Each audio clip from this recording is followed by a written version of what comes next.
So I'm very honored to have been invited to the Anti-Valentines show today. I might not fit the theme exactly because I don't really so much go on dates as much as I go on CIA watch lists. But for example, I was actually searched by the cops recently, and I don't know what they were looking for. Maybe a yeast infection. I don't know. But if you ever find yourself in that scenario, ideally don't have anything illegal on you, but even better, do have a 36-centimeter egg-laying alien strap-on dildo on you. Because when the cop asks you, "Sir, why do you have this 36-centimeter alien egg-laying strap-on dildo?" and you say, "Oh, that's just for fun," which is the right answer, what you're doing is engaging in psychological warfare. Because that's at the top of your backpack. God only knows what's at the bottom there, and it takes cavity searches out of the equation because anything that's up there is at least 30 centimeters out of their pay grade. You're able to get away with basically anything if you just sacrifice a little of your human dignity, because cops are nothing if not germaphobes.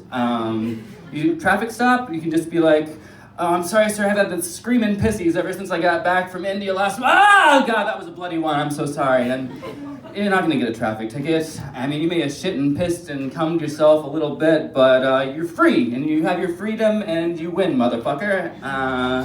So anyway, I guess I should start my set. I actually came to Germany to fulfill my dream of working part-time at a Hellman's warehouse, putting women's underwear into boxes. Among other things, I get to say that I'm a professional boxer. And then people ask, "Oh, so that's why you are slurring your words and stumbling around at 9 a.m. in the morning on a Thursday?" And I'm like, "Yeah, what else could that be?" But sometimes I like to put little fortune cookie fortunes in the women's underwear, but instead of the lucky numbers on the back, it's just like my number. But at least when I'm being creepy like that, I don't look at the size or like the style of the underwear, because let's be honest, I can't afford to. That joke would be a lot funnier if I was actually more attractive. That's why I'm on the bear diet right now. I only eat things that a bear would eat in order to grow big and strong. So salmon, berries, honey, human garbage. It's mostly McDonald's, human garbage. But yeah, I guess this is an anti-Valentine's show, so dating stuff. There's this old joke that in northern Germany, the girls are so shy that you can't tell if they like you unless instead of looking at their own shoes, they look at your shoes when they're talking to you. So I've been wearing clown shoes around Hamburg recently. Finally, I got one girl to look at my shoes, and I was like, "Oh God, yeah, she's into it." So I decided to take the joke to the next level, and instead of putting my hands in my pockets while talking to her, I put my hands in her pockets. She didn't get it, and neither did I. But guys when they're dating, they always say things like, "Oh, baby, I'd die for you. I'd die for love."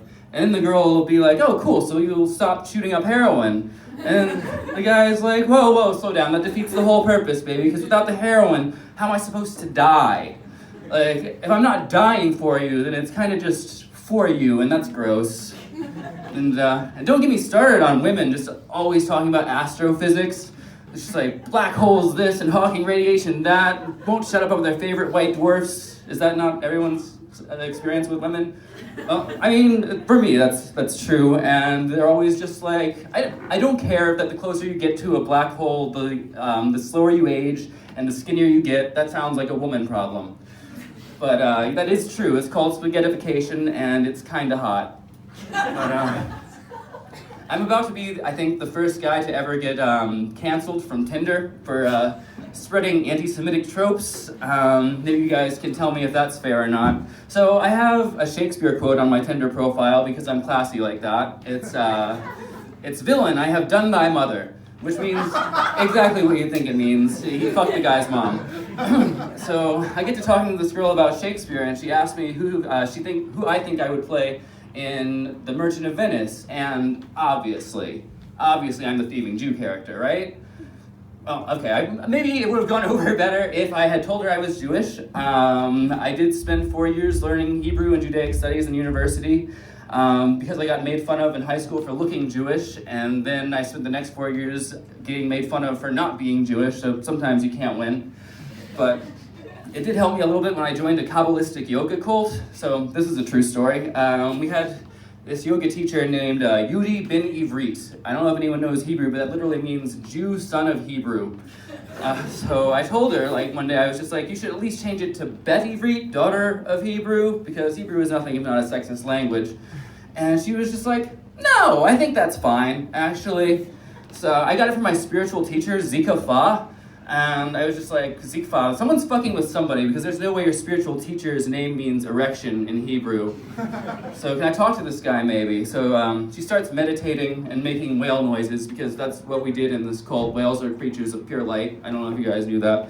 But finally she comes out of her trance and in perfect Hebrew she says, Yesh Zikfa Betekanu, which means there's an erection inside all of us. And those are words I try to live by on this Anti-Valentine's Day. Thank you very much.